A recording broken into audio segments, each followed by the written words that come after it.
لله رب العالمين والصلاة والسلام على أشرف الأنبياء والمرسلين نبينا محمد وعلى آله وصحبه أجمعين أما بعد فإن شاء الله تعالى sa araw na ito ika-11th ng Rabiul Awwal sa year 1446 pagkatapos ng hijra ng Propeta Muhammad sallallahu alaihi wasallam ipagpatuloy natin ang pag-aaral natin ng sharh ng explanation ng Al-Qawaid Al-Arba'. ووقفنا في قول الشيخ حفظه الله تعالى وبعد at nag-stop tayo sa kasabihan o pagsabi ni Sheikh Hafidhahullah Ta'ala si Sheikh Al-Fawzan wa ba'd. At ang salitang wa ba'd ay may dalawang salita dito. May dalawang salita. Ang una ay ang letrang waw. At ang ibig sabihin ng wa sa Lugat al-Arabiya ay at, and. Sa English, and. At ang ibig sabihin ng ba'd ay pagkatapos. So ang ibig sabihin ng word na wa ba'd ay at pagkatapos. Or pwede natin sabihin at bilang pagsunod. At bilang pagsunod. Pagkatapos sinabi ni Sheikh Al-Fawzan hafidhahullah ta'ala, فهذا شرح للقواعد الأربع التي ألفها. فهذا شرح للقواعد الأربع التي ألفها. At ang first word dito ay fahada. At ang word na fa o ang letra na fa before ng hada, ang ibig sabihin ng fa dito is kaya. Ang ibig sabihin ng fa dito is kaya. At ang letrang fa na ito ay kadalasan sumusunod sa word na wabad. After ng introduction, after ng panimula, kung gusto mong sabihin ng next na sasabihin mo, magsisimula tayo sa letra na fa. So, wabad, fahada. At ang fa dito ay ginagamit upang ikonekta ang panimula o ang introduction sa susunod niyang sasabihin. Ang fa ay ginagamit upang ikonekta ang panimula o ang introduction sa susunod niyang sasabihin. At ang next na word is hada. Ang word na hada, ang ibig sabihin nito ay ito or this. At ang hada ay ginagamit para sa mudhakkar, ginagamit para sa panglalaki or masculine, at ginagamit para sa mufrad, pang-isahan or singular, at ginagamit sa qarib. Ginagamit sa qarib or ang bagay na malapit. So ang hada, ibig sabihin ng hada ay ito at ginagamit ito para sa mudhakkar, masculine, panglalaki, mufrad, singular, pang-isahan, qarib, malapit. So fahada, ibig sabihin kaya ito ay syarhun. Ang ibig sabihin ng syarhun ay ang paliwanag. Ang ibig sabihin ng word na syarh ay ang paliwanag or ang explanation. Kaya ito ang explanation lil qawaid. Ang next na word natin ay lil qawaid. At ang first na letra dito, lam, ay ang ibig sabihin ng lam dito ay para sa. Para sa or sa English, for. At ang word na al-qawaid, ang ibig sabihin nito, marami tayong pwede gamitin na translation para sa al-qawaid. Ito ay mga pundasyon o mga saligan o mga prinsipyo o mga tuntunin. Al-qawaid, marami mga words na pwede natin gamitin sa Tagalog. So mula dito ay ang mga pundasyon o ang mga saligan o mga prinsipyo o mga tuntunin. At ang next natin na word ay al-arba'a. Ang next natin na word ay al-arba'. At ang ibig sabihin ng al-arba' ay ang apat. Ang ibig sabihin ng al-arba' ay ang apat or 4. Ang number na 4, apat. At ang next na word o kalima ay allati. Ang next na kalima ay allati. At ang ibig sabihin ng allati ay wala siyang exact na translation. So, depende ito sa sentence. So, sa flow na ito, pwede natin gamitin na or na dahil kinoconnect natin ang phrase before sa phrase na susunod dito. Ginagamit natin dito para i-connect ang phrase o ang salita before dito at pagkatapos nito. At ang next word ay allafaha. Ang next na word ay allafaha. At ang allafaha ay nahahati sa dalawang kalima. Ito ay nahahati sa dalawang word at ang ibig sabihin ng allafa ay inakda. Ang allafa ibig sabihin inakda o isinulat. At ang alif pagkatapos dito ay pronoun o panghalip. At ang ibig sabihin o ang translation dito is ito. At babalik itong alif kapag sasabihin natin na pronoun, ibig sabihin merong noun before dito kung saan tinutukoy niya ito, which is ang qawaid al-arba. Al-qawaid al-arba. So, fahadha sharhun lil qawaid al-arba'i allati allafaha. Ito ang paliwanag sa al-qawaid al-arba' na inakda ni Sheikhul Islami al-Mujaddid Muhammad ibn Abdul Wahhab rahimahullahu ta'ala. Sheikhul Islam Muhammad ibn Abdul Wahhab rahimahullahu ta'ala. At ang word na Sheikhul Islam, kailangan natin medyo i-explain in detail anong ibig sabihin na word na Sheikhul Islam dahil ginagamit ito ng mga ulama sa din natin, sa relihiyon natin, itong term na ito, Sheikhul Islam. So anong ibig sabihin kapag sinasabi natin na ang isang scholar ay Sheikhul Islam? Anong ibig sabihin kapag sinasabi natin na ang isang scholar ay Sheikhul Islam? Sinabi ni Sheikh Muhammad ibn Salih al-Uthaymin rahimahullah ta'ala, lahum ta'thirun balighatun finnas. Lahum ta'thirun balighatun finnas. Ang Sheikhul Islam ay siyang may malaking epekto sa mga tao. Ang siyang may malaking epekto sa mga tao. At ang iba sa atin o ang karamihan sa atin, kung hindi lahat, lagi nating naririnig na ang pangalan kapag sinasabi natin na Sheikhul Islam, maririnig natin ang dalawang pangalan. Si Sheikhul Islam Ibn Taymiyyah rahimahullah ta'ala at si Sheikh Muhammad ibn Abdul Wahhab rahimahullah ta'ala. Ang may akda ng Qawaid al-Arba, si Sheikh Muhammad ibn Abdul Wahhab. So ang tanong dito ay sila lang ba ang Sheikhul Islam o may iba pang mga Sheikhul Islam? So ang tanong dito is sila lang ba dalawa ang Sheikhul Islam sa relihiyon natin or meron pang ibang mga ulama na tinatawag na o tinawag na Sheikhul Islam? So ang sagot dito, una, sinabi ni Imam As-Sakhawi rahimahullah ta'ala, si Imam As-Sakhawi namatay siya 902 pagkatapos ng Hijra. Ngayon nasa 1446 tayo. So namatay siya 902 pagkatapos ng Hijra. So sinabi niya sa kanyang aklat at ang pangalan ng kanyang aklat ay Al-Jawahiru wad-Duraru fi Tarjamati Sheikh al-Islami Ibn Hajar.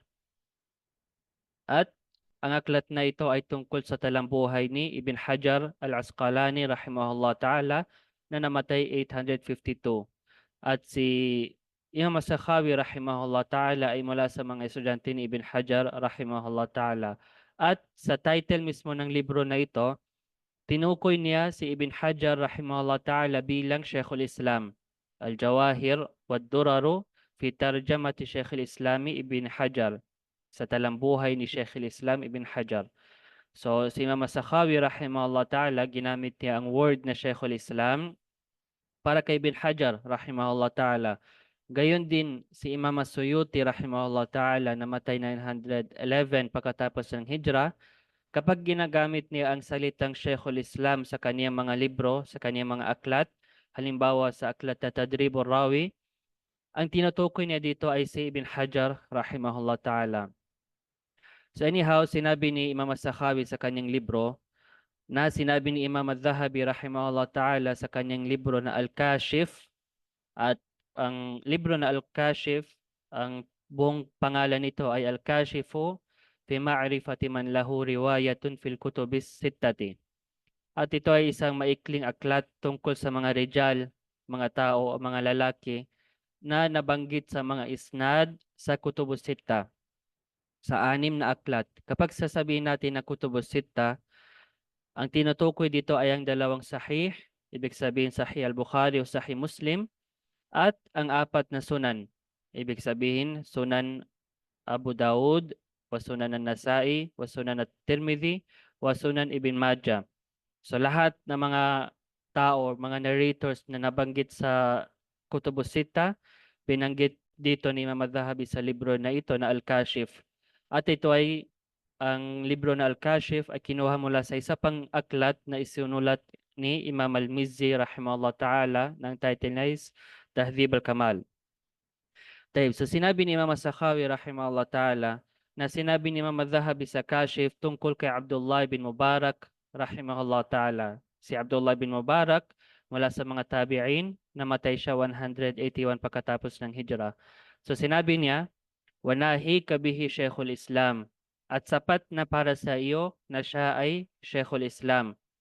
Wa Sheikhul Islam innama huwa Abu Bakar As-Siddiq radiyallahu anhu. Ngunit ang tunay na Sheikhul Islam ay si Abu Bakar As-Siddiq radiyallahu anhu, alladhi thabbata az-zakah, na nagpatupad ng zakah, wa qatala ahla riddati, at nakipaglaban sa mga umalis sa Islam, fa'rifhu, kaya kilalanin mo siya, si Abu Bakar As-Siddiq. So basically, si Imam Al-Dhahabi sinabi niya na si Abdullah bin Mubarak siya ay Sheikhul Islam. Ngunit kung isipin natin or intindihin natin, ang tunay na Sheikhul Islam ay si Abu Bakar As-Siddiq radiyallahu anhu. Ngunit may isang punto dito. Nung hinanap ko ang kasabihan ni Imam Al-Dhahabi sa kanyang aklat, bakit? Dahil binanggit ni Imam As-Sakhawi ang salita ni Imam Al-Dhahabi sa libro niya. So, hinanap ko ang sinabi ni Imam Al-Dhahabi sa kanyang aklat na Al-Kashif, at medyo natagalan ako dito ng ilang araw at hindi ko nahanap ang sinabi ni Imam Al-Dhahabi rahimahullah ta'ala. So nagtry ako magtingin sa iba't ibang mga publication na ng kitab at hindi ko pa rin mahanap, qadarullah ma syaa fa'al. So kaya tinanong ko si Sheikh Arafat Al-Muhammadi hafidhahullah ta'ala, isa sa mga masyayikh dito sa Madina, at sinabi ko sa kanya na ito ang sinabi ni Imam As-Sakhawi na binanggit niya ito mula kay Imam Al-Dhahabi sa kanyang libro na Kashif, ganito ganyan, na sinabi niya tungkol kay Abdullah bin Mubarak na siya ay Sheikhul Islam.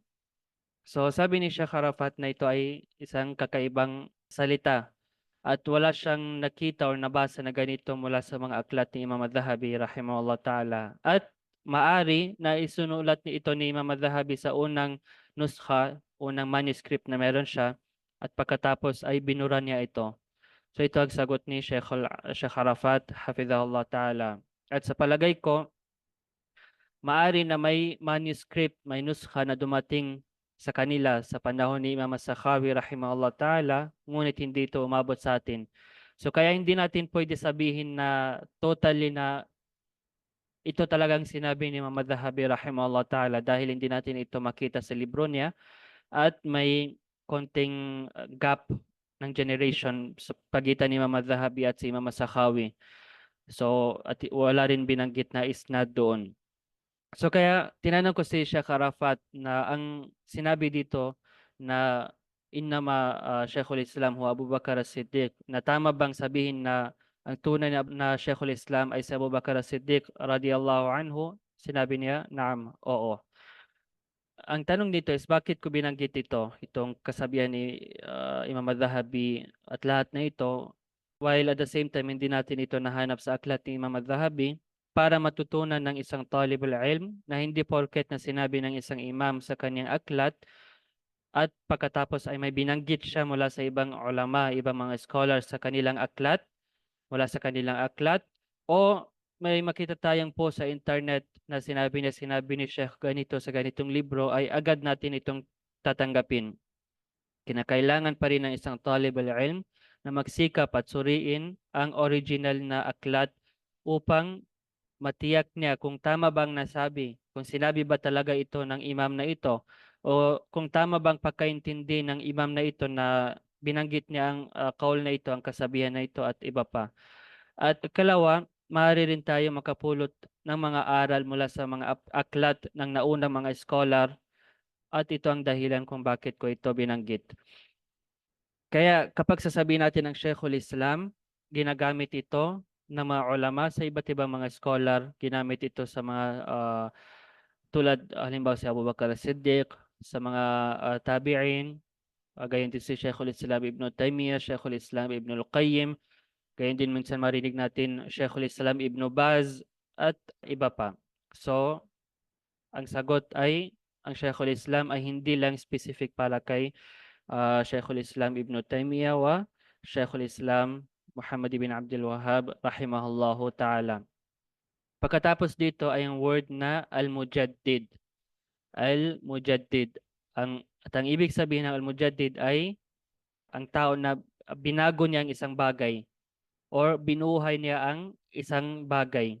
Binago niya ang isang bagay o binuhay niya ang isang bagay. Kukunin natin anong ibig sabihin nito al-mujaddid. Anong sinabi ng Rasulullah, anong sinabi ng mga ulama para mas maintindihan natin. So may isang hadith mula kay Abu Hurairah radhiyallahu anhu.